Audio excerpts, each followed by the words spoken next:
25ാം grand slam കിരീടം തേടി ചരിത്രപ്രസിദ്ധമായ വിംബിൾഡൺ ടെന്നീസിൽ നൊവാക് ജോക്കോവിച്ച് ഇന്ന് റാക്കറ്റേന്തും. അലക്സാണ്ടർ മുള്ളറുമായി വൈകിട്ട് 7-നാണ് ജോക്കോയുടെ മത്സരം. ആദ്യ റൗണ്ടിലെ മാരത്തൺ പോരാട്ടത്തിനൊടുവിൽ നിലവിലെ ചാമ്പ്യൻ കാർലോസ് അൽക്കാരസ് രണ്ടാം റൗണ്ടിൽ കടന്നു.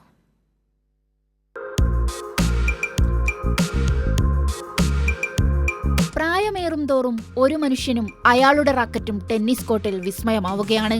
വിശേഷണങ്ങൾ ഇനിയും വേണ്ട നൊവാക് ജോക്കോവിച്ചിന്.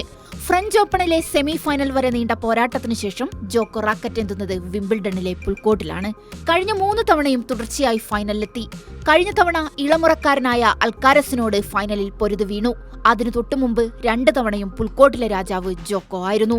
ഇനിയൊരു കിരീടം കൂടി നേടിയാൽ 25 ഗ്രാൻഡ് സ്ലാം നൊവാക്കിന് സ്വന്തമാകും.